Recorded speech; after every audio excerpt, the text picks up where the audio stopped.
I woke up in the morning to an empty room, and frowned in confusion. I felt a little sad not to see Greyson first thing, but I heard his voice on deck.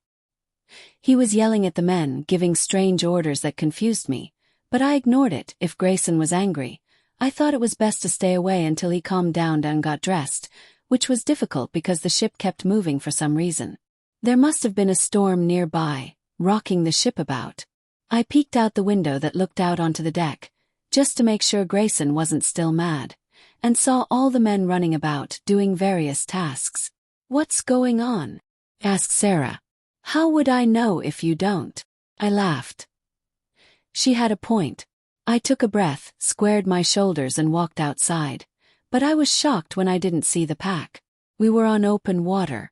"Well, that explains this rocking," I complained to Sarah as I wandered to the edge of the ship and saw the water splashing against the side and causing sprays of water up over me.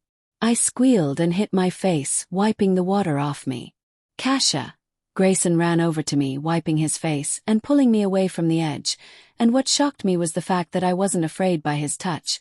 "Don't go near the edge, the sea's really rough today and could you slip?" "Did we wake you?"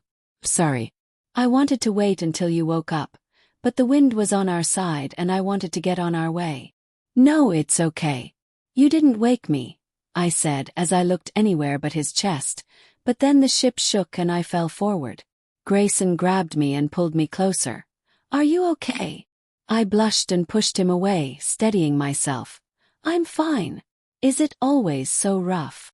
"Just this first week," he told me. "This area has two separate currents running into each other, so we'll get knocked around a bit."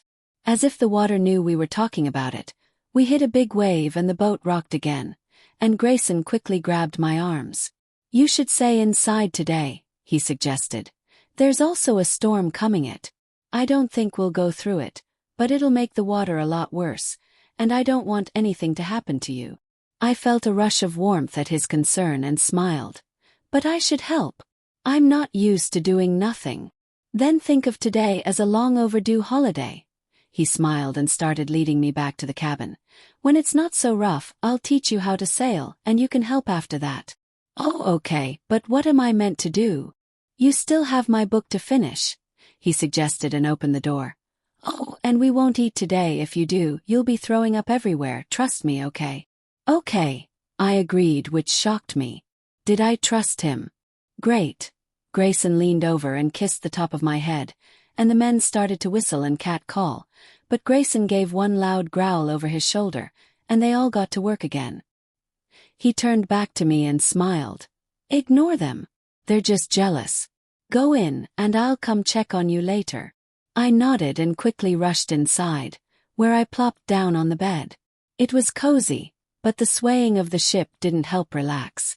I tried to read, but the words seemed to move around the page as the waves grew larger, hitting the ship hard, and rattling the lanterns attached to the ceiling. I put the book down and moved over to the window, but seeing how large the waves were, didn't help me calm down. "How often do you think ships get destroyed by waves?" "I don't know, but I hope the number is low," Sarah said back. I moved away from the window and sat on the sofa where Greyson had left his blanket and pillow strewn about, and I picked up the blanket and smelt it.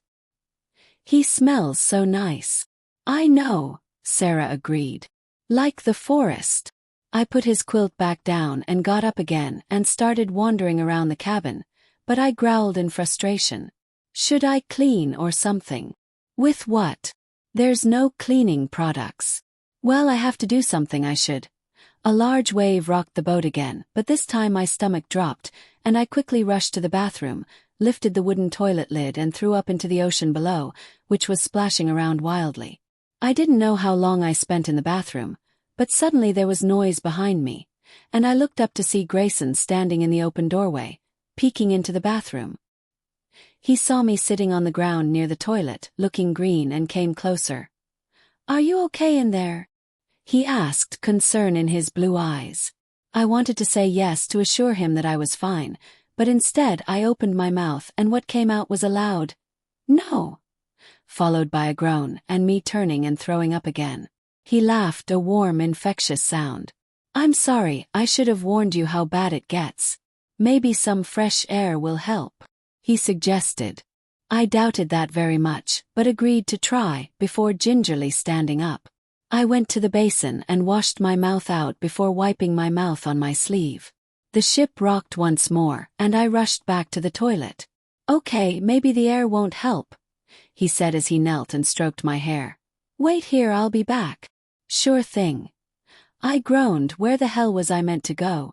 Again, time seemed to mean nothing, and suddenly Greyson was back, this time holding the foulest smelling substance I'd ever smelt, and it made me throw up again. Why would you bring that? Asked him.